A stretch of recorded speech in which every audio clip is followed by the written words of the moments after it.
మహారాష్ట్రలోని పూణేలో తీవ్ర విషాదం నెలకొంది. ఇంద్రాయణి నదిపై వంతెన కుప్పకూలింది.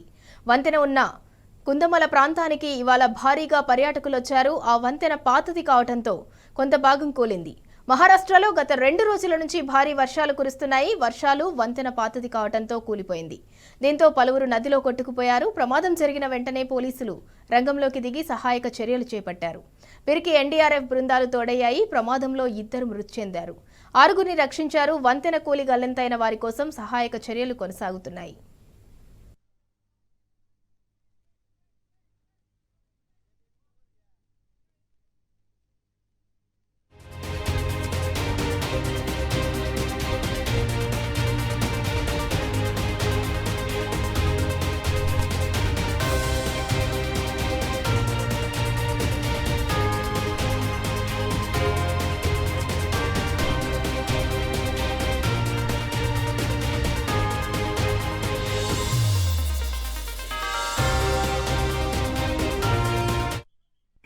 ఇంద్రాయణి నదిపై 30 ఏళ్ల క్రితం ఇనుప వంతెన నిర్మించారు. దీనిని కాలినడక మార్గం కోసం ఉపయోగిస్తారు.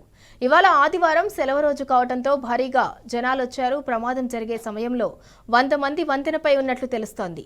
వంతెన కూలిపోయే సమయానికి పలువురు ఒడ్డుకు చేరుకున్నారు. వర్షాల నేపథ్యంలో పూణే, పింప్రి చిండ్వాడ్ ప్రాంతాలకు ఇప్పటికే వాతావరణ శాఖ ఆరెంజ్ అలర్ట్ జారీ చేసింది.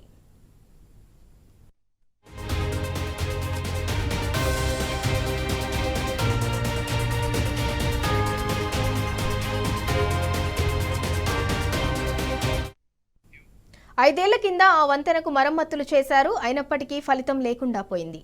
వంతెన పాతది కావడంతో ఇవాళ కూలిపోయింది. వంతెన భద్రత గురించి తెలిసిన స్థానికులు దానిపైకి వెళ్లేందుకు సాహసించారు. ఇతర ప్రాంతాల నుంచి వచ్చిన వారు వంతెనపైకి వచ్చి ప్రాణాల మీదకు తెచ్చుకున్నారు.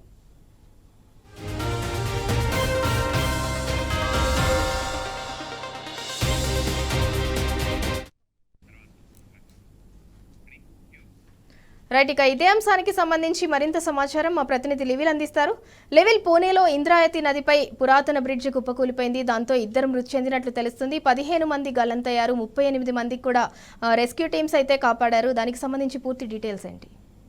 పూణేలో భారీ వర్షాలు అతలాకుతం చేశాయి. ఇంద్రాయణి నదిపై ఉన్న పురాతనమైన వంతెన ఒక్కసారి కూలిపోవడంతో దాదాపు 10ల సంఖ్యలో నీటిలో పడ్డారు. వారంతా కూడా చాలా మంది స్థానికులు రెస్క్యూ ఆపరేషన్ చేసి చాలా మందిని కాపాడారు. దాదాపు 30 పైసలకు మందిని ప్రాణాలతో కాపాడారు. మరికొంతమంది ఇప్పటికే 10 నుంచి 15 మంది గల్లంతైనట్టు తెలుస్తుంది. మరో 2 ఇప్పటికే మృతి చెందినట్లు కూడా వార్తలు వస్తున్నాయి. ఈ నేపథ్యంలోనే ఇటు పూణేకి సంబంధించి ఏదైతే ఇంద్రాయణి నదికి సంబంధించి కుందమాల ప్రాంతానికి వాళ్ళ భారీగా సండే కావడం, ఇటు వరుసగా 2 రోజులు హాలిడేస్ రావడంతో భారీగా పర్యాటకులు అక్కడ చేరుకున్నారు.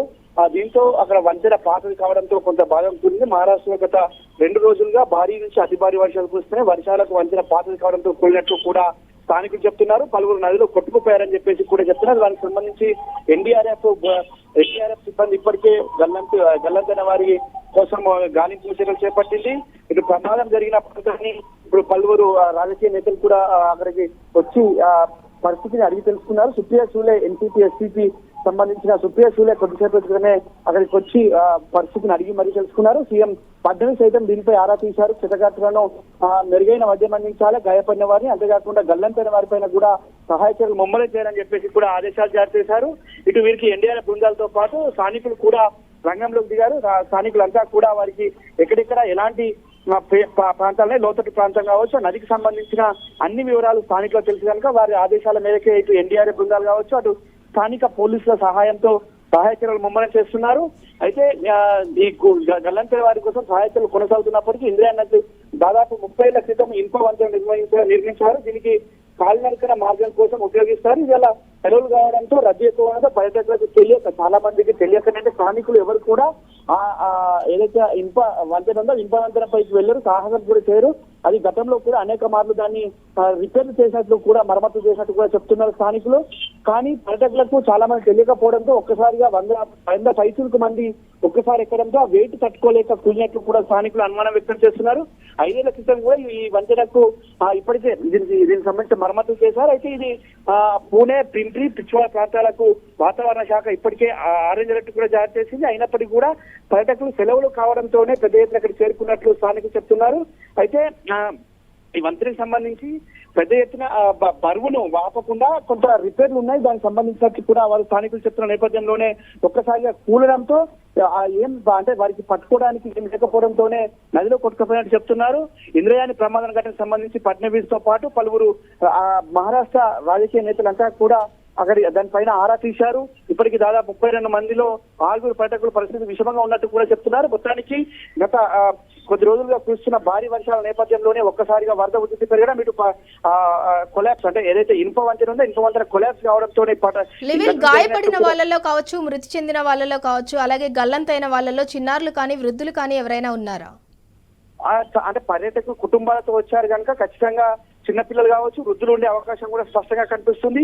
దాదాపు 100 మంది పైచీలకు ఒక్కసారిగా వంతెనపైకి రావడంతోనే ప్రమాదం జరిగినట్టు కూడా ప్రాథమిక అంచనా వేశారు. ప్రాథమిక అంచనా ప్రకారం కుటుంబాలు అంటే 30 మందిని రెస్క్యూ చేసి స్థానికులు కాపాడినట్లు కూడా సమాచారం అందుతుంది. మరో 15 మంది వరకు కూడా ఆ నీటిలో గల్లంత అంటే ప్రమాద తీవ్రతతో పాటు అక్కడ అంటే వరద ప్రభావం ఎక్కువగా ఉంది. కొంత పైన కురుస్తున్న వర్షాలకు భారీ వరద వస్తుంది. వరద సహాయ చర్యలకు కొంత ఆటంకాలు ఇస్తున్నట్టు కూడా చెప్తున్నారు. కుటుంబాలుగా వచ్చిన పర్యాటకులు కనుక ఖచ్చితంగా చిన్నపిల్లలు కూడా ఉండే అవకాశం ఉంది, వృద్ధులు కూడా ఉండే అవకాశం స్పష్టంగా కనిపిస్తుంది. ఎవరైతే గాయపడ్డారో వారికి అయితే మెరుగైన వైద్యం అందించాలని చెప్పేసి కూడా ఫడ్నవీస్ ఇప్పటికీ ఆదేశాలు జారీ చేశారు. స్థానిక ఎమ్మెల్యే కూడా ఘటనా స్థలంలోనే ఉండి సహాయ చర్యలను పర్యవేక్షిస్తారు. కొద్దిసేపు క్రితమే ఎన్సీపీ ఎంపీ సుప్రియా సూలే కూడా అక్కడికి వచ్చి ఆ పరిస్థితిని అడిగి తెలుసుకున్నారు. మెరుగైన వైద్యం అందించడంతో పాటు గల్లంతైన వారి కుటుంబాలకు సంబంధించి వారిని ఓదార్చారు. ఆ గల్లంతైన వారి పైన కూడా సహాయ చర్యలు ముమ్మరం చేయాలి, వారిని కాపాడే ప్రయత్నం శతవిధాలు చేయాల్సిన అవసరం ఉందని చెప్పేసి చెప్పడం. మొత్తానికి చూసినట్టయితే ఈ ప్రమాద ఘటనకు సంబంధించి పూర్తిగా అంటే ప్రభుత్వం నిర్లక్ష్యం కావచ్చు, లేదంటే పర్యాటకుల నిర్లక్ష్యం అని కూడా అనుకోవచ్చు. ఎందుకంటే పురాతనమైన వంతెన కనుక చాలా మంది స్థానికులు చెప్పినప్పుడు కూడా వినకుండానే ఆ వంతెనపైకి వెక్కారనేది కూడా అక్కడ సమాచారం అక్కడ నుంచి స్థానికులు చెప్తున్న పరిస్థితి. అంటే ఓవరాల్ గా ఇటు పర్యాటకులు కావచ్చు, ఇటు ప్రభుత్వం ఇద్దరి మధ్య ఆ ప్రభుత్వం కూడా దాన్ని క్లోజ్ చేయడం అంటే ఇట్లా పర్యాటకులు వెళ్ళినప్పుడు క్లోజ్ చేస్తే ఇంతమంది గల్లంతి కాకపోయేవారు, 2 ప్రాణాలు కూడా బలే కాదని చెప్పేసి కూడా స్థానికులు చెప్తున్న పరిస్థితి కనిపిస్తుంది. Right, thank you level Reddy.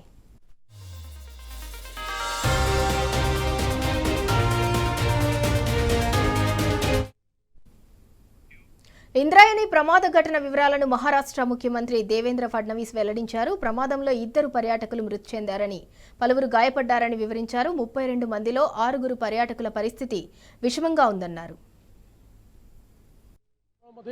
जो काही एक पूल तुटल्याची दुर्घटना झालेली आहे. आता मी विभागीय आयुक्त, तहसीलदार आणि पोलीस कमिशनर यांच्याशी बोललो आहे. आत्ता प्राथमिक माहिती एवढीच आहे की हा पूल तुटलेला आहे, त्याच्यामध्ये काही लोक जखमी झाले, त्या जखमींना हॉस्पिटलमध्ये नेलेलं आहे आणि त्यासोबत काही लोक अडकलेले आहेत. त्यांच्याकरता NDRFची टीम त्या ठिकाणी पोहोचते आहे. त्यांना रेस्क्यू करण्याकरता काही लोक वाहून गेल्याची शक्यता आहे. अजून त्या संदर्भातलं पूर्ण कन्फर्मेशन मिळालेलं नाही किंवा कॅज्युअल्टीजच्या संदर्भातलं पूर्ण कन्फर्मेशन मिळालं नाही. त्यामुळे या क्षणाला त्याबद्दल बोलणं हे योग्य ठरणार नाही. पूर्ण माहिती याची मिळाल्यानंतर याच्यावर आपल्याला माहिती देता येईल. आत्ता प्रशासन तातडीनं सगळी मोबिलायझेशन करून आणि लोकांना कसा दिलासा देता येईल अशा प्रकारचा प्रयत्न चाललेला आहे. अभी लगभग आधा घंटे पहले यानी कि 4 बजे ये घटना लगभग हुई है. इसमें लगभग 100-125 लोग ये छोटे से ब्रिज पे पर्यटक घूमने को आए थे. उसमें से 20-25 लोग को रेस्क्यू स्थानिक लोगों ने और हमारी टीम ने किया है. लेकिन अभी भी 4-5 लोग लापता भी है और कुछ लोग पानी के अंदर, जो ब्रिज का भाव गिर के पानी के अंदर ब्रिज का एरिया गिरा है, उसके अंदर कुछ अंदर फंसे हुए लोग हैं. उनको निकालने के लिए अभी प्रशासन के लिए हम लोग मदद मांगी है. हाइड्रा क्रेन भी मंगाया है और एम्बुलेंस और ये शासन के आने के बाद इमरजेंसी अभी कुछ लोग ट्रांसफर भी हॉस्पिटल में किए हैं. लेकिन अभी भी अंदर कितने लोग हैं अंदाजा हम लोग बता नहीं सकते.